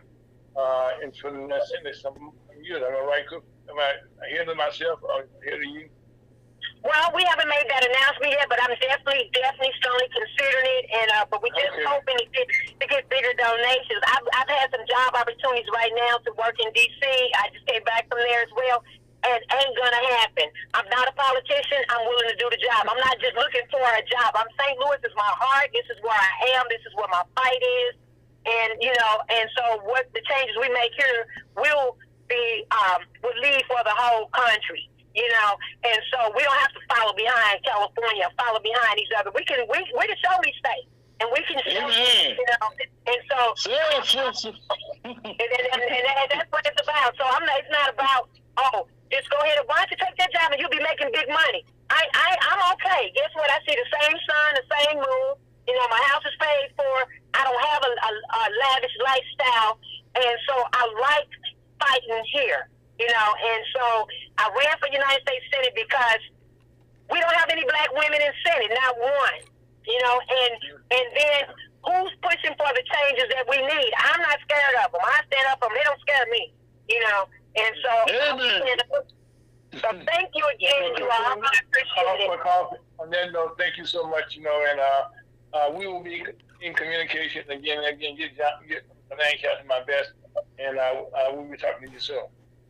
Well, thank you. I appreciate you. And shout out to Lancasters, I keep it rooted, and all the viewers, everybody who supported me. I really appreciate you, family. We got this. We got it. Amen. All right. Thank you, Carl. Thank you, Carl. Love you. Thank you. We love you. Thank you. That's why I said it, family. We all matter. Remember that. We all matter. Amen. Right. Carl. Take care of yourself. Okay, well, Chuck. Go ahead, bring us. That's Carson Wright, Chuck. I've been known for a couple of years, okay, and he's a part of the community, and she preaches what you hear us saying now. That's the real deal. That's a mouthful. Yes, the real deal. Oh yeah. Amen. A small woman at that, so she doesn't know. But you know, there's so many issues in there. I mean, because we're really talking about vocational education. Yes. You know, and whether somebody's working in the field that they went to school for, it's a new evolution, new world, and taking care of ourselves or being in our own reality. And you know, she mentioned really a little bit about parenthood, and you know, we parents, we don't get a day off. You don't get to take off. You know, there's responsibility to talk to your children. You know, and not only that, but you know, talk to the people at the barber shop. You know, talk to people at the beauty shop or wherever you know, we got to talk to each other. And sometimes you pick up knowledge from the environment you're in. So it may not be. That's how you learn, sir. That's how you learn. You know, that's how you learn. You got to get out here and learn and whatever. And the other things are happening, like 15-year-old parents. You know, somebody that puts such a burden on your life that at 15 years old, and maybe, you know, I know some situation where the parent, you know, if it's a mother, sometimes they put the girl out. You know, just totally. I mean, you like totally out of my house. Out of my house. Yeah, out of my. You're grown now, and you go. And it is so hard to get back on track when you're thrown off track. Chuck, that is shock to someone. You've been here all your life. You're 50 years. Just how you are. This has been your cocoon, like a better description. You know, they take care of you now. So now you're out of here, just like that. That's shock. On your own, and there's a lot of that been going on. But you know, it has not really changed that much. in the past 100 years. You know, it has that much. You know, and all this talk and everything was going on. But there are so. That's what I'm saying. There's so many issues, topics, and we can simplify to some degree, meaning that you look at it maybe from a philosophical approach, and I mean all of us with our daily lives and routines and how we deal with it. And part of that is, you know, I'm just going to sound trite, but part of it is your morals and your religious convictions and putting some standards in your life, or what is acceptable or what isn't, or I don't necessarily have to be like everybody else. You know, the smoking cigarettes in school and all that, it's cool, but I bet some of the people are dead now too. Yeah, you know you can be cool today, but you'll be gone tomorrow. So before we go any further, it's not good for your health. Yeah. Especially at an early age, or if you're an athlete, or you know, all these other issues and things going on. You know, before we go any further, okay, I want to congratulate you, okay. I'm looking at a picture of you, okay, when you went to Vice President of Costa Rica this week at a delegation, okay, and I would say this, okay, Chuck works around the clock. This is at 9:50 my time. I mean, it's 10:50 Washington D.C. time, okay. So I want to commend you, okay. So what was that like, Chuck? Man, and they were still going strong. It was like, I was like, oh my goodness, oh boy, and they were excited. The adrenaline was flowing. So this is the pre-week to Congressional Black Caucus Week. But it also is what they call Med Week, which is Minority Enterprise Awards and whatnot by MBDA, Minority Business Development Agency.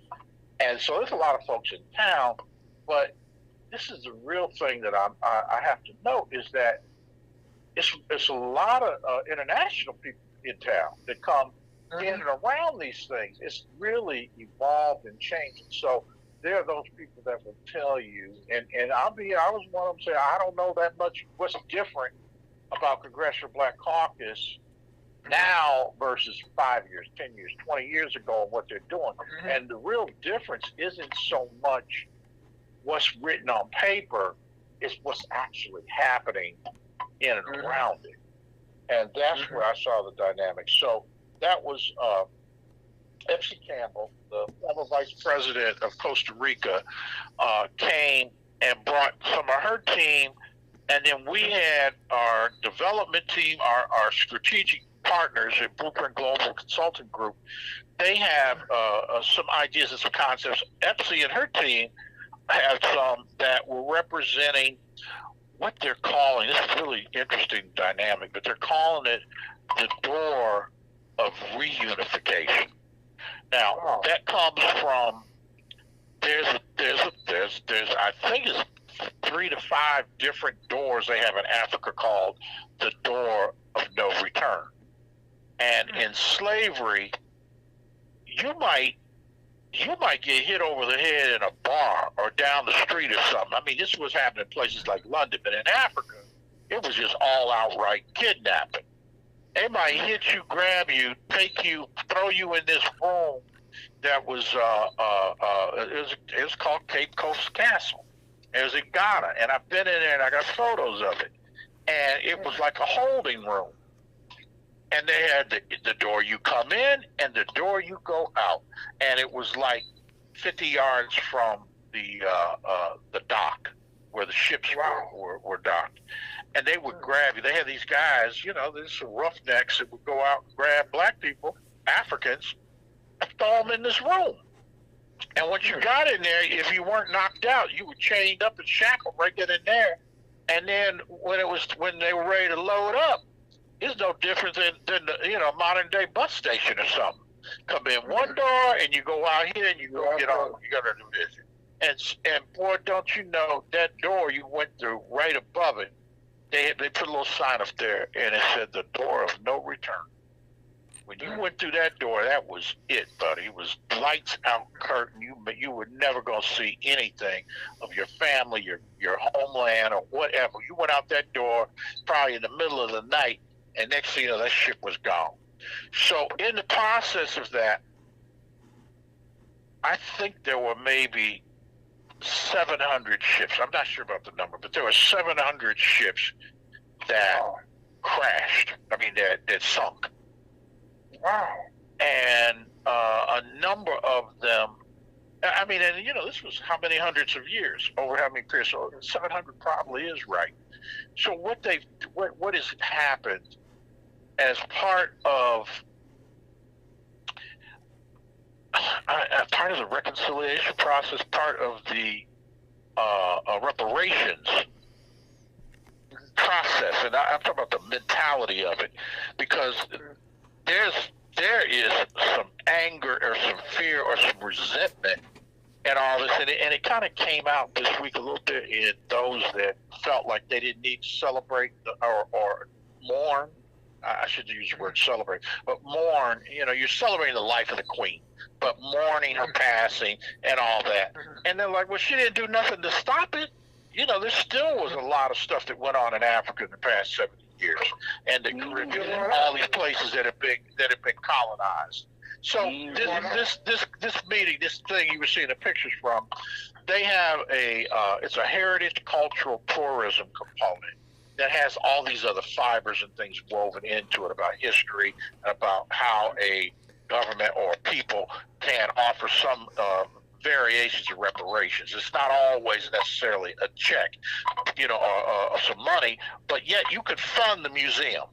So part of that was, and Epsi was the one that took me on it, we had a ceremony in Costa Rica to one of these shipwreck sites that was right off the coast of part of an area near Limon, Costa Rica, called Cajita.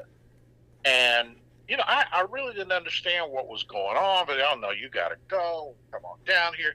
And I got there, and they had all these boats and these festive things with balloons and things on them, and these handed us these little packages with flowers and things in them.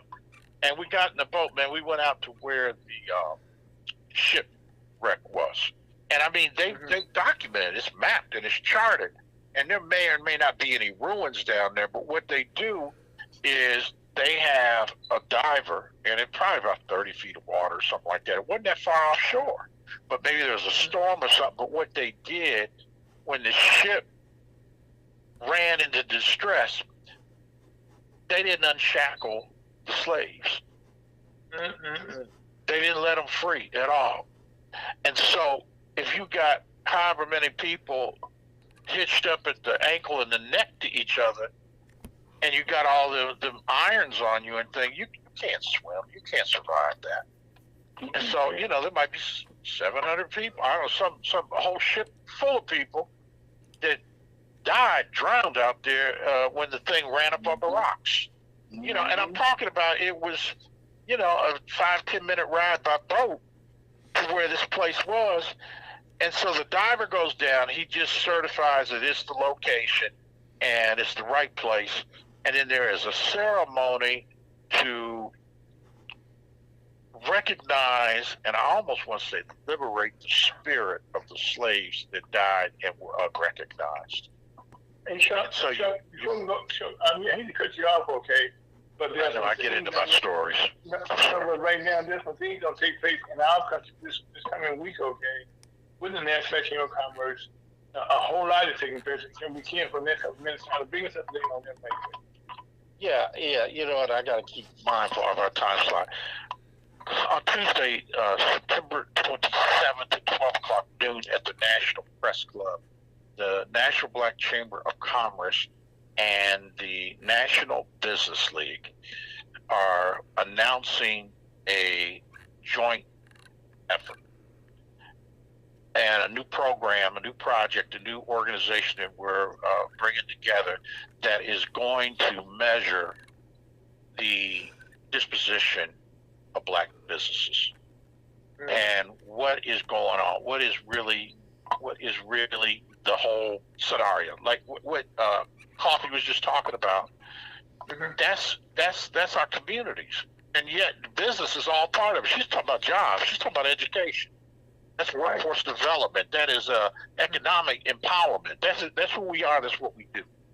And so we're having a press conference to announce it to the world that we're coming together and we're creating something new that is going to focus and dedicate attention to the welfare and the prosperity of Black communities. And that's coming about. And so we thought we were just having a few VIP folks and we wanted to know about it. And boy, don't you know, that thing filled up, sold out like quickly. And we got all kinds of folks still trying to get in, and we're like saying, we're not going to not let you in until the fire marshal cuts us off. But, you know, may not be able to sit down, or might well, but come on, we're going to do it all down by the river style. You know, come on in and get together. Wall to wall. That's right. That's right. And so, oh my goodness. So Epsy Campbell's in town for that, former Vice President of Costa Rica. The current Vice President of Colombia has sent her representatives, and she says she's planning to come and join and be part of it. This meeting, this door unification thing, is going to be part of that. And it's global. We've got folks coming from Africa. The African Union ambassador is coming. We've got the African Diaspora Union ambassadors going to be there. Our dear friend Jonathan Jackson, the son of Jesse Jackson, candidate for the first district, congressional district of Illinois, which is Chicago. He'll be there, and a number of our government. The president, the top person at the World Bank is a woman. She's going to speak and give remarks. We've got folks coming from the MBDA, the SBA. Folks, we got 3 minutes. A lot of things going. So that is a big thing for this week with us. Folks, we got 2 minutes. Okay. Before I go any further, okay, I got to give you some credit again here. I don't know anybody that I know that's a Black man that has met as many heads of state, okay, as you have. We can agree on that you are a global ambassador, okay? I mean, the places you've gone, your passport that you used up, and this gathering you put together this weekend, next week, okay? Hey, can we all access that? You know, they're going to be broadcast.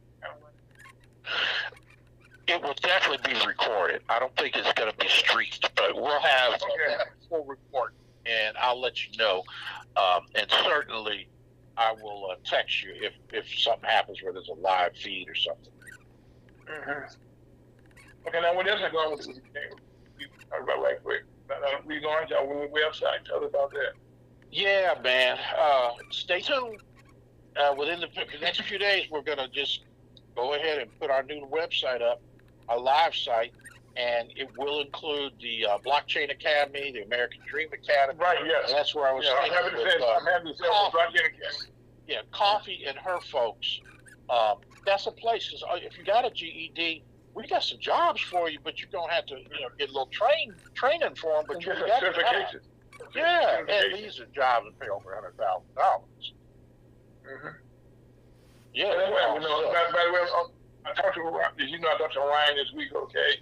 And that is Blockchain Academy is having a second launch also. So this is all coming together in a very nice way. Let me thank you for your undying support and encouragement to me and the team here with it. I get a lot of personal enrichment from having this opportunity to just talk to regular folks, that some of the guests on our show, and hear about their disposition. And it's a lot of folks that want to question and challenge you on your own house. Challenge you in your own place, in your own, and maybe not come up in your yard, but just go ahead and challenge you. Why? Because you're just daring to breathe.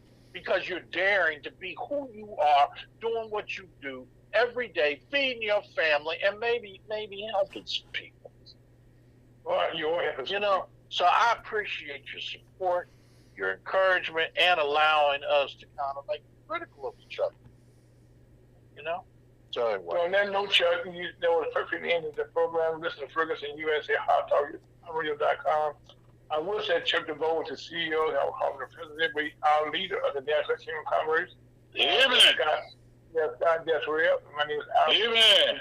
Thank you for joining the Lunch of the Missouri Chamber of Commerce. We can be found on Facebook, YouTube, podcast, all of the different lunch in Chamber of Commerce.